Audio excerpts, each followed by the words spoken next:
nosaba abandi bapfasoni nkanje yuko twokwama twitwararika iminsi yose. Mu bisanzwe igituma ingo nyinshi usanga zifise ikibazo birashika nk'iyo umugenzi waba yagiye gutembera ugaca usanga twebwe abapfasoni kenshi twama twikumira iyo tubonye ataje duca dutangura kwiyumvira ayandi majambo. Rero nosaba nk'uko uko turi ngaha yuko kugira dukundane kandi twubahane twese twiyumvananemo twese twumve ko turi umwe. Umugenzi wagiye ashitse yuko womwakira ukamwakirana n'umutima mwiza kuko ikintu ca mbere cyubaka urugo ni kiyago. Yabwiye aje kwitoza umushinga ntawe bakamubwira kumbure nta kiyago cyari cyabaye hagati y'umugore n'umugabo, ariko rero hariho abandi baba bafitanye ibiyago byiza ku mugore n'umugabo hama akabamwo kugira ngo yitoze mu ntwara. Mbega abagabo bacabigenza gute naho hakiri ihohoterwa mu bapfasoni bituza ku mitumba? Umugabo ashobora gutaha, iyo atashe rero ugasanga ashitse mu rugo kubera ko aba yatashe atevye, umudamu wiwe akaca atangura kuribwa umutima n'ingene umugabo aje. Ati hari igihe bivana n'ingene umugabo ashitse. Mu bisanzwe abagore benshi duhuta kwiyumvira ko avuye mu bandi bagore. Nkumbura hari igihe abahuye n'umugenzi hari akamuha agafanta canke agacupa bagasangira bigatuma amasaha ateba. Ariko kubera ko amatelefone yaje ntiyihute kwibaza ati reka mbwira umugore ko nazubariye aha amenye ingene yigenza mu rugo. Hari igihe mbere kenshi uhura usanga abagabo bibwe mu rugo kubera ko umugore yiyumviriye kuryama ngo umugabo araje agatiro gakahava akamutwara atugaye agasanga ibintu byose babivye urukomba amazi. Amatata akaca ahera aho nyene bakaca batangura gushwana, wewe utaha utevye nkaguma nuguruye nawe ukacuza mwijoro raba baraye batwivye bunone tugiye kubigira gute. Urumva ari ibintu by'imico n'imigenzo umwe umugore ntabwo isanzura afise kuko ariko igikorwa cyo cyose ishaka umengana umuntu akigabwa ku buryo bwa cyo n'imigenzo twamyemo icyumenga biramugora. Nawe nyene uko bakugumenga nawe nyene igikorwa cyo gukora ngo gikora umwanya wose gishoboka ukaniga biramugora. Kubw'ivyo nico mu gijanira n'intwaro hagende kunda gikorwa cy'intwaro kirakunda kubona cyane bakenyezi cyane cyane mu bikorwa umwanya cyo gukora. Ifuza ko umugabo wese yo kubaha umukenyezi canke akemererwa gukora ibyo ari byo byose. Jewe rero mu majambo make ngomba ndamushigikire two kubahana yaba igitsina gabo canke igitsina gore twese tukwiyumvanamo kumwe. Ico umugore umukenyezi adashoboye akagishobozwa n'umugabo, ico umugabo adashoboye umukenyezi atakimushoboza. Aba ni bamwe mu banyagihugu batowe nk'imboneza ni muri komine Buganda mu ntara ya Cibitoke, baje bava ku misozi itandukanye. Aha rero bakaba bari mu nama yatunganijwe n'ishirahamwe ry'urunani rw'abakenyezi biyemeje guharanira imibereho myiza n'iterambere. Bariko baraganira ku bijanye n'ingene abana babigeme mbere n'abakenyezi bafashwe mu ngo zabo. Umwe mu barongozi b'iryo shirahamwe akaba rero yagize ico ashikiriza. Nitwa Madame Dusenga Yannick, njejwe gukurikirana no gushira mu ngiro umugambi twise mukenyezi ijambo. Abakenyezi tuko turigisha uyu munsi n'abakenyezi babaremesha kiyago bavuye ku mitumba ya Muremera, Kansega, Ndava na Kivomero bo mu ntara ya Cibitoki, aho turiko turabahimiriza kugira ngo bahagurukire rimwe tugwanye imvugo, imico n'imigenzo bicinyiza umukenyezi. Ega ivyo bikorwa mutanguje mukoze ngaha muri komine Buganda no kuvuga bizobandanye nandi muri province ni giki catumye mutora ngaha Buganda cyane muzobandanye no mu gihugu cyose? Icatumye dutora ngaha ni kubera ko turafise intara dusanzwe dukoreramwo harimo na Cibitoki, Bubanza, Bujumbura Rirari na Bujumbura Meri. Rero ntitwovuga ngo tuzoja twigisha igihugu cyose, ariko twahisemo ngaha kuko ariho dusanzwe dukorera. None muri ko muvuga ngo muri ko mubigisha murabe ibijyanye no gukinyiza abakenyezi, mwotugira ko kumbure mu cyamake ibyo bikinyiza abakenyezi byabo? Ibicinyiza abakenyezi ni byinshi, hariho imigani, hariho imvugo mbi, hariho imico n'imigenzo. Ivyo rero nivyo dushaka ko biva mu bantu bakumva yuko bikwiye kubavamwo bakumva yuko umukenyezi ari umuntu nk'uwundi arico kimwe n'umugabo bakumva yuko umukenyezi nawe adakwiye gucinyizwa adakwiye kubwirwa imvugo mbi zituma acinyizwa canke asubizwa hasi zituma uburenganzira bwiwe busubira hasi cane canke akanahohoterwa kubera izo mvugo zitandukanye canke imigani itandukanye mu bijanye n'imigenzo aho onya turashobora kuvuga turabiye mu bijanye no gushingira canke gushingiza abana babigeme ugasanga umwana w'umwigeme ntiyishimira uwo bazubakana ugasanga hashimanye abavyeyi umwana w'umwigeme akazogera kuja kubaka atazobazubakana murazi ko hari ahantu ivyo bintu bitarahera ugasanga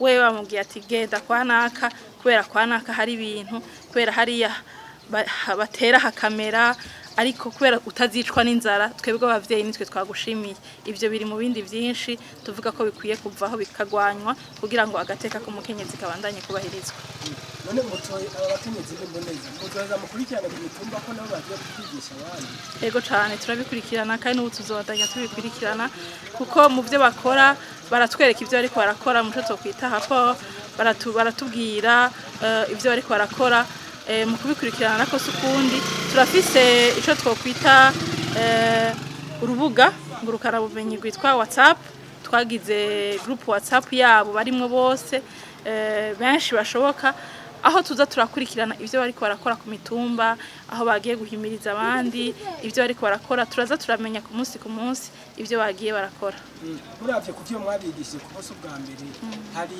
impinduka ku mitumba murabona yego cyane turavye kuvyo twabigishije murabizi ko mu minsi yahera twari mu gihe c'amatora twaragerageje guhimiriza abakenyezi benshi bashoboka ngaha nyene kugira ngo bashobore gutora bongere bitoze twararonsa tuno kwita amarezi bitameza kuko abakenyezi twarongeye turategura izindi nyigisho inyuma y'amatora dusanga abakenyezi muri bamwe twashobora kwigisha harimo abakenyezi babaye imboneza koko baratora bongera baritoza kandi baratorwa ku mitumba eka n'abari muri iyo nama harimo mbere n'indongozi zo ku mitumba bagize ico bashikiriza jewe nitwa Sibomana Silas nkabandi umukuru w'umutumba wa Muremera yego Silas muri mu vyigwa kuri uyu munsi ivyigwa mu bitango yaheza kanya ikintu ubona cyagukoze ko muri ivyigwa n'icyaha ikintu mbona cankoze ko nuko mu byukuri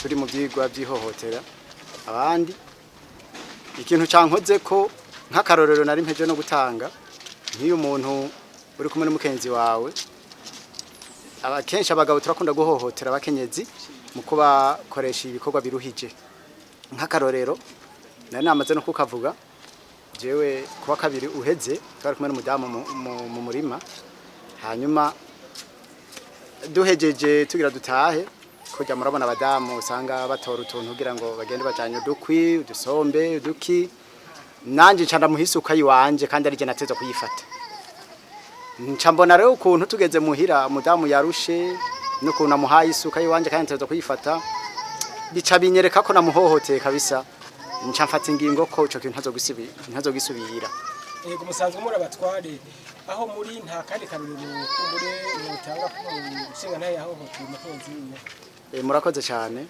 akarorero sa kandi sakakure uno munsi mu gitondo nyene hari umudamu yaje kunyitura ambwira ko no mutunganiriza kuko yahohotewe n'umugabo wiwe yamwirukanye umudamu asaba ko twobumviriza kugira ngo basubirane mu rugo namubwiye ko ico gishoboka duteza kubahuza kugira ngo tubatunganirize nkuko amategeko y'igihugu ayivuga mu nyigisho rero munsi hano hari ikintu cyabanyuze mumva mugiye gukorera ko cyane cyane murakoze cyane inyigisho turiko turaronswa hano n'inyigisho ziryoshe kandi zatunyuze kuko dusanze bimwe twabikora mu utamenya ubu rero nk'umutware ico ngiye gukora ngiye guhimiriza abene gihugu cyane mu manama menshi nzogirisha ico kintu ndakivuge ko umuntu ateza kungana n'uwundi hama twese tube bamwe badufatiye nkuko baje kubivuga kukungana kw'ibitsina nk'ubu wewe aho ugiye aho uhereza kwigisha kumva izi nyigisho biraja kukorohera gushikira bajya abandi bantu batashikiye muri izi nyigisho bavyumve kuko nk'imico n'imigenzo uko yamye iranga Burundi bavuga ati umukenyezi yategezwe kwitwara uku wewe umva bizohava bigushobokera kugira ngo abo bantu bose bashikire hama banyuke. Murakoze cyane jewe ndizera neza ko bizonyorohera nk'umutware nzotumira inama y'umutumba wose kugira ngo ndabigishe ibi bintu hama twese bose bavyumve kumwe kuko n'uburenganzira ndabifite uburenganzira bwo gutumira inama ku mutumba hama bose nkababwira uko ibintu biteza kugenda. Bageze igihe bakakubwira baterega abapfasoni bonyene bahohoterwa ati natwe ubwo bagabo turahohoterwa byo vyumva gute? Ego mu by'ukuri n'abagabo barahohoterwa ibyo nivyo tuzokomeza kuganira mu manama kugira ngo ndabereke yego n'abagabo barahohoterwa ibyo tuzobivugana mu manama kuko byose bica mu manama kugira ngo bitunganywe neza. Iri shirahamwe hari ico mu risaba kumbure ko bokongereza inguvu muri iki cyane kiriye ishirahamwe biko bigisha. Murakoze cyane iri shirahamwe turisaba ko inyigisho zoba nyinshi zidukangurira canke zitwigisha ukuntu tuteza kwigisha abene gihugu inyigisho dusaba ko zoba nyinshi mbere no ku mitumba yishiramo rigashikayo. Nitwa Nizigamana Tori nkabamba mu gacimbiri Kivomero. Izi nyigisho twaje kwiga twasanze ari inyigisho zidukaburira kumenya ingene umukenyezi ahohoterwa. Ku mutumba wanyu bihora bishika bagahohoterwa turero ufise. Birashika kweri bagahohoterwa kubera twasanze ya migani ya kera itarahava bijya baza bavuga ngo umukobwa ngo ni karago kabaraye ngo umukobwa nta jambo umukobwa nta kintu nta ahabwa iwabo nibyo twasanze bikiriho ihohoterwa ntirigera rihava ku mukenyezi. Umukobwa ntabwo yigeranganya n'umuhungu kubera bavuga ngo umukobwa ni karago kabaraye iyo bariko barabagaburira umwana w'umukobwa bamuhereza agaseke kugira ngo kubera ngo iyo barimuhaye ngo acarigurisha ngo arishira ngo umugabo ngo kandi umugabo nawe bafise igiwiwe. Icokorwa nuko bo kongereza ubumenyi tukaronka inyigisho zikwiriye kandi tukabona ko inyigisho zahawe abakenyezi gusa kandi bahohoterwa mu rugo ku bwishi. Twifuza yuko ahubwo izi nyigisho botumirira n'abagabo kugira bumve rya hohoterwa bakorera abakenyezi ko boza barihanura bisubira ko kubera baba bumvise aho barenganiriza abandi hariho. Nk'uko ndimboneza biratworohera cyane gose kuko nsanzwe ndi muri babandi baja guhanura abandi kizonyorohera kugira ngo ivyo byose bije mu ngiro.